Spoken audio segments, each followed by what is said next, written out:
नमस्कार। मुद्दा तो है में आपका स्वागत है। मैं हूं आपके साथ ब्रजेश चौक से। आज मुद्दा है कमल या नाथ। मध्य प्रदेश में किसकी सरकार बनेगी, कौन लौटेगा, यह सवाल सबके जहन में है। सीएम शिवराज जी ने तो आत्मविश्वास जताते हुए कह दिया है कि वो ही सूबे की सत्ता में बरकरार रहेंगे। अब शिवराज इस कॉन्फिडेंस के मायने क्या हैं ये तो हम जानेंगे, लेकिन आत्मविश्वास के मामले में कांग्रेस भी पीछे नहीं है। कांग्रेसियों ने तो चुनावी साल शुरू होते ही कमलनाथ को भावी सीएम मानते हुए पोस्टर चस्पा कर दिए थे। ऐसे में मध्य प्रदेश की सियासत में सबसे बड़ा सवाल यही है कि आखिर बीजेपी के कॉन्फिडेंस के पीछे का राज क्या है। सवाल तो ये भी है कि बीजेपी कह रही है कि अब की बार 200 पार, जबकि कांग्रेस ने 150 सीटें जीतने की भविष्यवाणी की है। तो किसका दावा सही होगा और जनता किस पर विश्वास जताएगी, आज इसी पर चर्चा करेंगे। लेकिन पहले देखिए ये रिपोर्ट।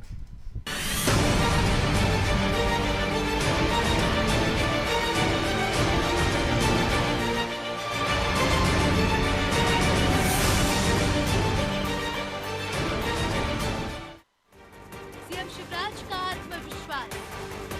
प्रदेश में आएगी बीजेपी की सरकार, कमलनाथ को भी लौटने का यकीन। जंग से पहले जीत का कॉन्फिडेंस। मध्य प्रदेश में अब चुनावी गूंजें तेज होती जा रही है। दावे वादे के बीच नेताओं ने कॉन्फिडेंस दिखाना भी शुरू कर दिया है। यूं तो बीजेपी के दिग्गज नेताओं की तरफ से पहले ही दावे किए जा रहे थे कि इस बार 200 से ज्यादा सीटों के साथ बीजेपी सूबे की सत्ता में लौटेगी। लेकिन इस पर अब सीएम शिवराज ने भी मुहर लगा दी है। एमएसएमई समिट में सीएम शिवराज ने 2023 की जंग को फतह करने को लेकर आत्मविश्वास जताया है। उन्होंने दो टूक जनता से कह दिया कि चिंता मत करना, चुनाव के बाद भी हम ही आ रहे हैं।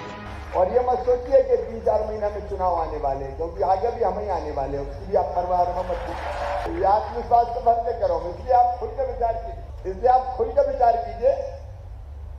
और चुनाव के पहले ही हम और कुछ नीतियां परिवर्तित कर देंगे, आप चिंता मत कीजिए। सीएम शिवराज सिंह के आत्मविश्वास के पीछे की वजह क्या है, ये तो वो खुद ही जाने।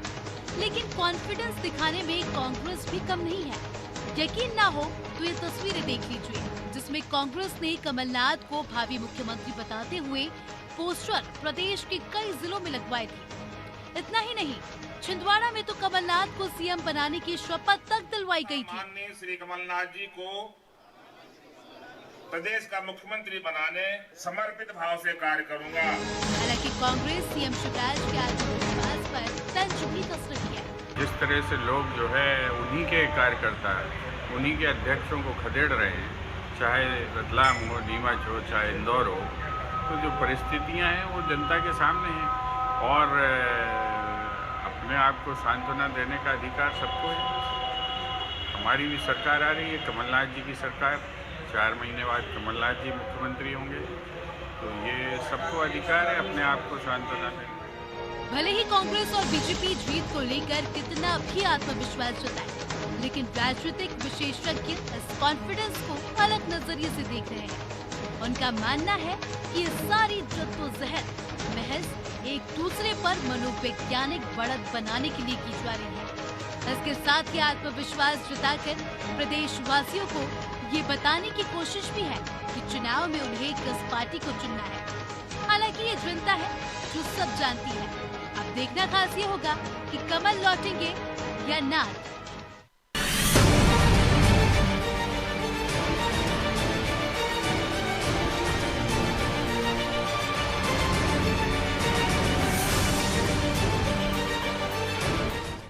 तो कमल या नाथ, इस मुद्दे पर चर्चा के लिए हमारे साथ जुड़ गए हैं डॉक्टर गुलरेज शेख, प्रवक्ता हैं बीजेपी के, विवियन खोंगल, कांग्रेस प्रवक्ता हैं, और रमेश शर्मा, वरिष्ठ पत्रकार। तीनों मेहमानों का बहुत बहुत स्वागत है। शर्मा जी, आपसे ही शुरुआत करेंगे। आज दोनों में गजब का आत्मविश्वास। कमलनाथ जी भी कह रहे हैं कि हम लौट कर आ रहे हैं, शिवराज जी ने भी पहली बार कहा कि बरकरार तो हम ही रहेंगे। आखिर इस कॉन्फिडेंस के पीछे क्या कारण है और किसके आत्मविश्वास में आपको ज़्यादा दम दिख रही है? देखिए, मोटे तौर पर ऐसा आत्मविश्वास दोनों को रखना चाहिए, और उसका कारण है कि अगर बड़े नेता ऐसा आत्मविश्वास नहीं रखेंगे तो फिर कार्यकर्ताओं में आत्मविश्वास कैसे आएगा। तो प्रत्येक नेता को कहीं ना कहीं सरकार में आने के संकल्प तो व्यक्त करना ही चाहिए। यही कमलनाथ जी ने किया और यही शिवराज जी ने किया। तो मोटे तौर पर ये जो हमेशा चुनाव में बहुत सारी चीजों के साथ साथ कार्यकर्ता का उत्साह बहुत काम करता है, तो कार्यकर्ता के उत्साह के लिए बहुत आवश्यक है। अब दूसरा, जहां तक कौन सरकार लौटेगी, तो वो आज की तारीख में तो बिल्कुल नहीं कहा जा सकता। मुझे दोनों की स्थिति लगभग बराबर दिखती है। एक पार्टी कोई ऐसी घोषणा करती है जो जनता उसकी तरफ आकर्षित होती है, तो दूसरी पार्टी कहीं ना कहीं उससे एक कदम आगे कुछ ना कुछ बात करती है। एक पार्टी कुछ, तो प्रतिदिन कुछ ना कुछ ऐसे हो रहे हैं। एक छोटा सा उदाहरण देना चाहता हूँ। अगर लाडली बहना योजना आई और उन्होंने कहा कि हम 1000 रुपए देंगे, तो कांग्रेस ने कहा कि हम अगर सरकार में आए तो हम 1500 देंगे। तो जब योजना लागू हुई तो शिवराज जी ने कहा कि इसको हम क्रम से बढ़ा करके 3000 तक कर देंगे। तो ये जो इस तरीके से कहीं ना कहीं स्पर्धा, एक दूसरे को लाभ देने की जो स्पर्धाएं चल रही हैं, उससे आज तो मुझे तो दोनों लगभग बराबर जैसी स्थिति में दिखते हैं। और इस बार का चुनाव 2018 की तुलना में अपेक्षाकृत ज्यादा तीखा और धारदार होगा। इस बार बिल्कुल एक एक वोट का संघर्ष होगा। जैसे पिछली बार एक एक सीट का संघर्ष था, इस बार मुझे लग रहा है एक एक वोट का संघर्ष होगा। और ये संघर्ष आप मतदान के दिन भी देखेंगे। तो आखिर तक दोनों ही पार्टियां अपनी अपनी जीत का दावा करती रहेंगी। जी तो गुलरेज जी, ये सिर्फ कार्यकर्ताओं में उत्साह भरने के लिए है, क्योंकि मुकाबला दिलचस्प है, शर्मा जी कह रहे हैं, और कांटे की टक्कर है। किसका पलड़ा भारी होगा ये अभी नहीं कहा जा सकता, क्योंकि दोनों में दिलचस्प होड़ लगी हुई है। सहम हाथ का खेल चल रहा है। एक 1000 देने की बात करते हैं तो दूसरा 1500 कर देता है। जो 1500 देने की बात करते हैं तो आप 3000 तक ले जाते हैं। देखिए, वो कुछ भी बात करने के लिए स्वतंत्र हैं, और सरकार चलाने में और जुबान चलाने में बहुत फर्क होता है। हम सरकार चला रहे हैं और चीजों को क्रियान्वित करके दिखा रहे हैं। लाडली बहना योजना के पैसे पहुंच चुके हैं। इसके पहले जो बेटियों के लिए जितनी भी योजनाएं लाई, चाहे उनके जन्म से लेकर उनकी शिक्षा तक, और शिक्षा से लेकर उनके विवाह तक, और विवाह के बाद उनको यदि वृद्धावस्था में पहुंचते हैं तो तीर्थ कराने तक, चाहे बहनों बेटियों की हो चाहे बुजुर्गों की हो, हर योजना का क्रियान्वयन हमने किया। तभी तो मैं कहता हूँ कि हमको सरकार चलाने से, उनको जुबान चलाने से, उनकी जुबान चलाने पे कोई भरोसा नहीं करता। याद कीजिए, इनके राहुल बाबा ने क्या कहा था, उन्होंने कहा था 70-72 हजार कुछ कहा था कि हर खाते में डाल दूंगा। मोदी तो केवल 6000 ही डाल रहे हैं किसानों के खाते में, हम तो एक एक खाते में इतने डालेंगे। उसके बावजूद भी जनता ने इन पर विश्वास नहीं किया। जो ये डबल इंजन की सरकार है, लेकिन वो आरोप तो आप पर लगाते हैं। कमलनाथ जी तो कहते हैं कि जुबान तो सिर्फ शिवराज सिंह चौहान जी चलाते हैं। जी, आरोप तो आप पर लगाते हैं वो जुबान चलाने के। कहते हैं कमलनाथ जी बार बार कह रहे हैं, हर सभा में कह रहे हैं कि शिवराज जी जुबान चलाते हैं बस। देखिए, कमलनाथ जी के साथ बहुत सारे तमगे लगे हुए हैं। आपको याद होगा, कांग्रेस जी कहते थे मैनेजमेंट गुरु हैं और बड़े विजनरी लीडर हैं। इतने बड़े मैनेजमेंट गुरु थे कि 22 23 विधायक जो थे उनको छोड़कर लात मार के चले गए, उसको सड़क पे ला दिया, और मैनेजमेंट गुरु को मालूम भी नहीं पड़ रहा था कि क्या हुआ। उनको यही नहीं मालूम था कि मेरे खिलाफ गुस्सा मेरी पार्टी में पनप रहा है। इतने बड़े मैनेजमेंट गुरु थे, विजनरी लीडर थे, ये कहा जाता था। तो हमने विजन के देख लिया कि युवाओं को रोजगार देने के लिए उन्होंने ट्रेनिंग देना शुरू की थी कि गाय ढोर कैसे चढ़ाते हैं, तो बैंड बाजा कैसे बजाते हैं। तो ये सब काम नहीं आता था। एक आठ की हांडी बार बार नहीं चढ़ती, एक बार चढ़ गई थी, अब वो शायद कभी नहीं चढ़ पाएगी। जहां तक हमारे कॉन्फिडेंस का विषय है, हमारा कॉन्फिडेंस 2-3 कारणवश है। एक तो सरकार जिस प्रकार से काम कर रही है, गरीब आदमी के लिए, गरीब महिला के लिए कर रही है, वो हमारे कॉन्फिडेंस का एक बड़ा रीजन है। जिस प्रकार से बहुत एक इसको कहते हैं ना कि वेल ऑयल्ड मशीनरी की तरह हमारी पार्टी 24/7 into 365 काम करती है। हम चुनावी मेंढक नहीं होते हैं इस तरह कि हम चुनाव में निकलेगा, चुनाव आएगा तो कार्यकर्ता निकलेगा और बाकी कभी का दिखेगा भी नहीं। तो हम हमेशा काम करते हैं ग्रास रूट लेवल पर जाके, जनता के मुद्दों को सरकार के पास लेकर जाते हैं और सरकार उसका निराकरण करती है और जनता को फायदा पहुंचाती है। तो ये सब जो चीजें है ना, उसकी वजह से ये कॉन्फिडेंस बोलता है। और हमको तो पूरा कॉन्फिडेंस है साहब कि आप मान के चले 51% से ज्यादा वोटिंग भाजपा के पक्ष में डायरेक्टली होगी। ठीक है, तो खोंगल जी वो तो कह रहे हैं हमारे कॉन्फिडेंस की वजह है सरकार की योजना है जिनका क्रियान्वयन हो रहा है, और आप सिर्फ जुबानी कर रहे हैं, सिर्फ जुबान खर्च कर रहे हैं कि हम 1500 देंगे। और आपने पहले भी वादा किया था, राहुल गांधी वादा करके गए थे। तो आपके कॉन्फिडेंस की क्या वजह है? कांट की हांडी एक बार चढ़ गई है, वो तो कह रहे हैं बार बार नहीं चढ़ती है। ये भारतीय जनता पार्टी के कॉन्फिडेंस की पहले बात कर लेता हूँ, फिर अपने कॉन्फिडेंस का। ठीक है।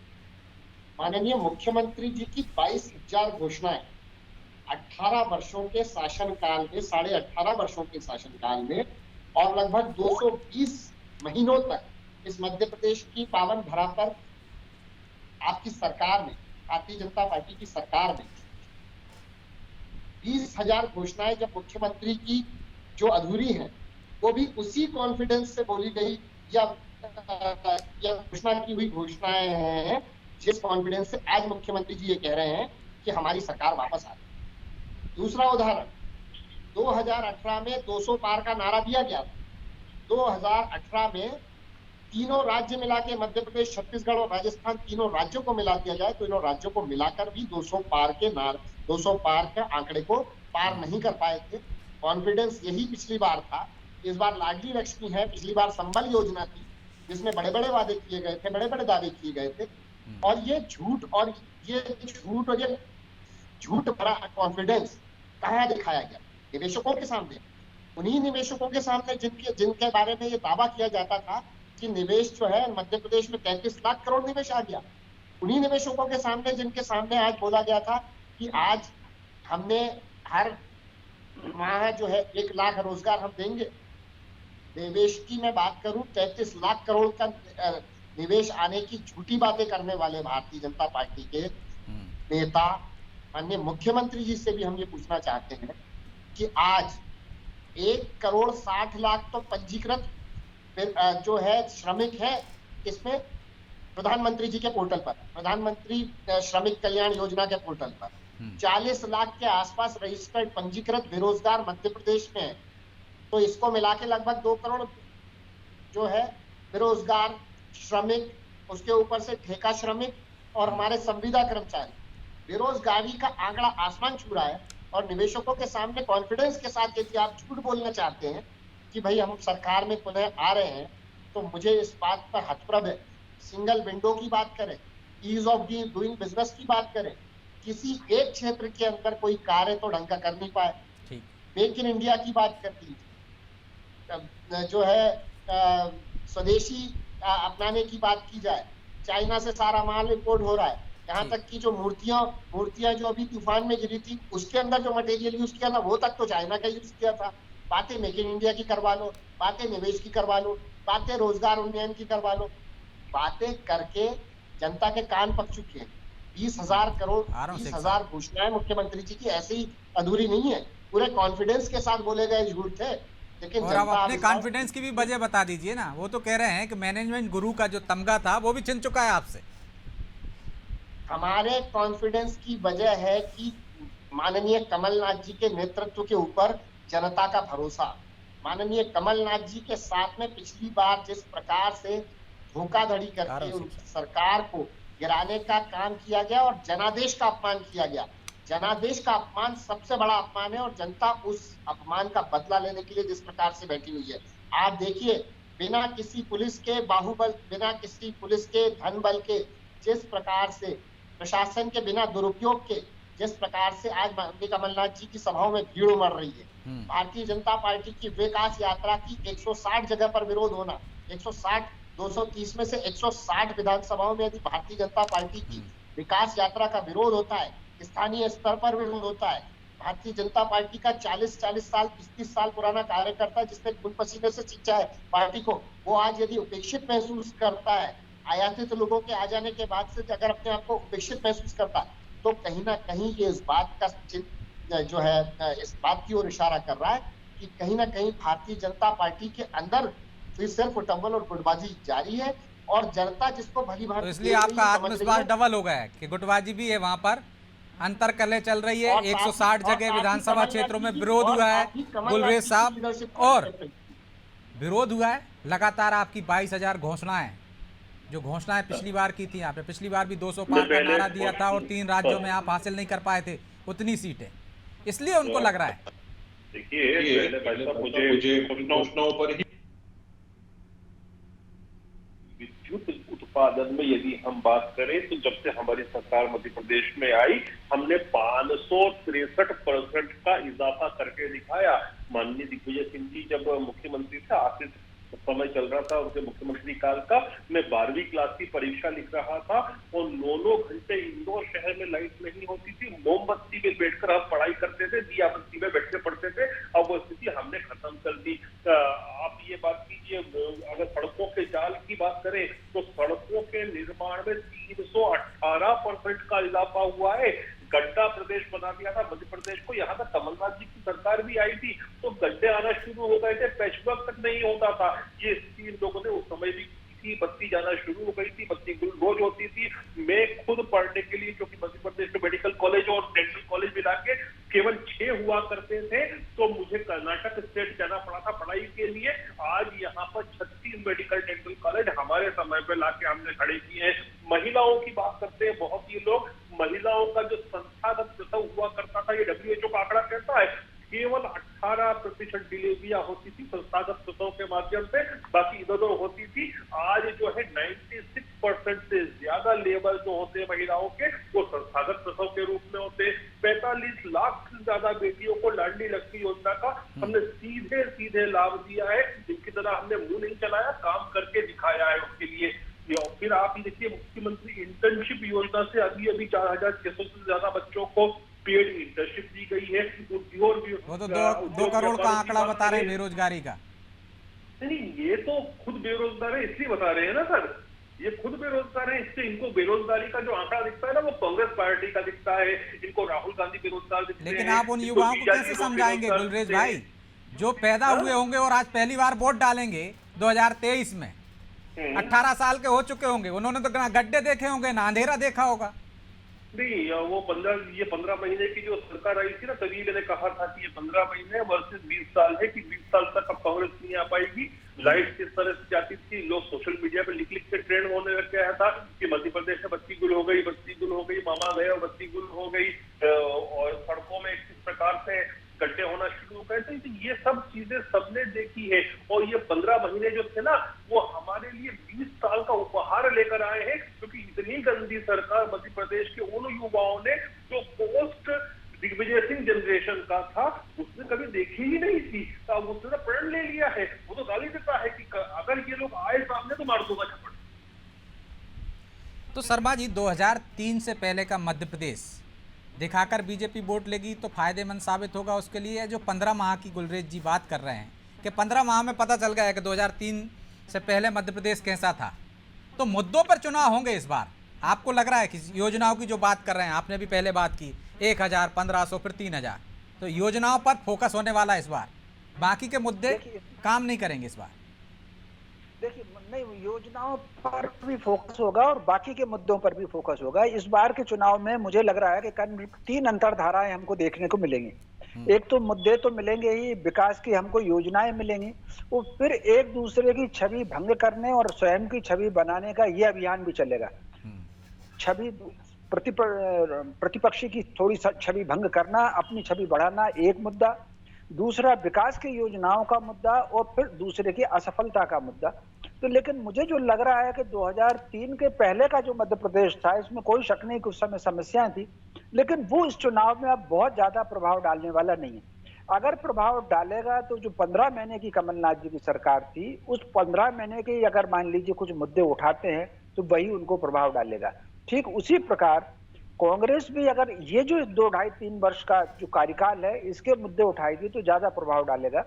उसका ये कारण है, आप अगर देखेंगे कि दोनों ही पार्टियों का, जो मैंने थोड़ी देर पहले कहा, बिल्कुल इस बार नेक टू नेक है। हम अगर 2018 का आंकड़ा देखें तो 2018 में भाजपा को मिले वोटों में कोई बहुत कमी नहीं आई थी, लेकिन कांग्रेस का वोट बढ़ा था, और जो कांग्रेस का वोट बढ़ा था उसमें भाजपा को मिले वोट का उसमें डिवीजन नहीं था, बल्कि जो भाजपा और कांग्रेस से इतर वोट थे उनको 3-4% बढ़ा, और वो लगभग बराबर थे, दोनों 41 के आसपास थे। अब फिर 2020 में जो बाई इलेक्शन हुए 28 सीटों पर, उन 28 सीट में से 25-26 तो कांग्रेस की थी, बाकी 2-3 एक आध कोई स्वर्गवास हो गया था, कुछ सीटें थी। तो उसमें अगर आप देखेंगे तो केवल और केवल 0.5% कम है। 18 में जो वोट मिले थे वो 41% वोट मिले थे, और इन 28 सीटों पर उनको 40% वोट मिले थे, केवल 0.5% वोट का फर्क है। भाजपा 49 पर पहुंच गई थी, लेकिन मुझे लग रहा है कि भाजपा ने उस बाई इलेक्शन में जो वोट बढ़ाए थे वो कांग्रेस से वोट लेकर के नहीं बढ़ाए थे, जो बाजार में कांग्रेस और भाजपा का इतर वोट है उसको लेकर के बढ़ाए थे। तो ऐसी स्थिति में अगर आप देखेंगे कि 28, 26, 25, 26 लोगों के त्यागपत्र देने के बावजूद भी कांग्रेस का वोट अगर केवल और केवल आधा % कम होता है तो दोनों ही पार्टियों को 2023 के चुनाव में हाई अलर्ट में चलने की जरूरत है। जो मैंने थोड़ी देर पहले कहा, ये चुनाव सीट का नहीं बल्कि एक वोट का चुनाव होने वाला है। जो इस पर नजर रख लेगा, खास तौर से मतदाता की नब्ज को पकड़ करके टटोल लेगा, वोट बढ़ा लेगा, वो पार्टी सरकार बनाएगी। जी तो खोंगल जी, जब 15 माह में आधा % आपका खिसक गया और वो कह रहे हैं 15 माह बनाम 20 साल का चुनाव होगा, इसलिए उनका पल्ला भारी है, इसलिए उनमें कॉन्फिडेंस है। देखिए सर, 15 माह बनाम 20 साल का चुनाव कैसे होगा सर? 220 माह से एक सरकार इस मध्य प्रदेश की सत्ता पर काबिज है। मध्य प्रदेश प्लानिंग कमीशन के अनुसार, जो केंद्र सरकार का प्लानिंग कमीशन है, उसके अनुसार मध्य प्रदेश आज भी चौथा सबसे पिछड़ा हुआ राज्य है इस देश का। 35% जनसंख्या मध्य प्रदेश की जो है वो गरीबी रेखा के नीचे रहती है। बेरोजगारी का आलम यह है साहब इस मध्य प्रदेश के अंदर की लगभग 40 लाख पंजीकृत बेरोजगार हैं और केंद्रीय प्रधानमंत्री श्रम योजना के तहत 1 करोड़ से ज्यादा लोग पंजीकृत हैं। कोविड का आंकड़ा इसी सरकार का ये था कि 1 करोड़ से ज्यादा ऐसे राज्यों से हमारे श्रमिक वापस आए हैं मध्य प्रदेश में, जो महाराष्ट्र पहले दे चुके हैं खोगल जी। लेकिन शर्मा जी कह रहे हैं आप जो कोरोना के बाद के फोकस करेंगे तो ज्यादा फायदेमंद रहेगा आपके लिए, 20 साल की बात करेंगे तो। कोरोना के बाद की बात करूं तो कोरोना के बाद में क्या आयुष्मान घोटाला इस मध्य प्रदेश में नहीं देखा? क्या नर्सिंग घोटाला इस मध्य प्रदेश में नहीं देखा, जिसमें हाईकोर्ट ने क्या टिप्पणी की है, शर्मसार कर दिया मध्य प्रदेश सरकार को। तारम बांध घोटाला, महाकाल के निर्माण में घोटाला, मतलब भगवान तक को ना छोड़ने वाली, भ्रष्टाचार के में भगवान का उपयोग करने वाले, धार्मिक भावनाओं के केंद्र महाकाल तक को जिन्होंने नहीं छोड़ा, आज उनसे हमारा कोई कंपैरिजन है? हमारी सरकार में जो कल्याणकारी कार्य, समय नहीं है इसलिए इसका जवाब ले लेता हूं, नहीं तो बिना जवाब के ही जाना पड़ेगा मुझे। एक मिनट नहीं दे पाऊंगा खोगल जी, जो आपने मुद्दे उठाए उसी का जवाब ले लीजिए प्लीज। देखिए समय नहीं है। नहीं सर, मेरी बात पूरी तो हो जाने दीजिए आप। फिर पूरी होगी तो उनका जवाब नहीं आएगा ना, आपकी बात पे खत्म करना पड़ेगा मुझे। आपने कोरोना काल के जो घोटाले गिना दिए यही बहुत हैं उनके लिए, तो 20 साल की बात भी ना करें तो। गुलरेज जी 30 सेकंड में जवाब दीजिए, समय नहीं है। देखिए फिजूल की जो बातें कर रहे हैं ये बात सच है कि इनका और हमारा कोई कंपैरिजन नहीं है। कहाँ शिवराज जी जो है वो मूंछ के बाल और कहाँ बहुत सारे इनके पूंछ के बाल। और जहां तक घोटालों की बात है ना, ये जब कमलनाथ जी मुख्यमंत्री बने थे टीवी पे बैठ के मैंने बतौर प्रवक्ता ये कहा था कि जितने आप घोटालों की बात करते हो, यदि किसी ने सच में किया हो, आपने व्यापा वो तमाम नाम गिनाए थे, आपके पास एजेंसियां स्टेट की सारी, आप उल्टा टांग देना आप नहीं कर पाए क्योंकि एक नए पैसे का कोई घोटाला नहीं था और आज भी नहीं है। और ये बात अगर ईश्वर की करते हैं तो कहाँ फिर हम ईश्वर को मानने वाले और कहाँ ये नास्तिक लोग। माफी चाहता हूँ मैं गुलरेज जी, क्योंकि समय की बाध्यता इसलिए आपको बीच में रोक रहा हूँ। इस चर्चा को यहीं विराम देना होगा। आप तीनों मेहमानों का बहुत बहुत धन्यवाद। तो कॉन्फिडेंस के सबके अपने कारण हैं, सबके पीछे अपनी वजह है। दोनों का आत्मविश्वास जबरदस्त है। जो शर्मा जी ने भी कहा कि इस बार मुकाबला दिलचस्प है, कांटे की टक्कर है, तो कॉन्फिडेंस तो आना ही है। अब ये कार्यकर्ताओं में उत्साह बढ़ाने की एक वजह भी हो सकता है और इसके पीछे अपनी योजनाएं और अपने वादे और अपने काम भी हो सकता है। बहरहाल जनता किसके कॉन्फिडेंस पर मोहर लगाएगी ये तो 2023 के परिणाम बताएंगे। बहरहाल मुद्दा तो है। मैं इतना ही, मुझे दीजिए इजाजत और आप देखते रहिए अनादि टीवी। नमस्कार।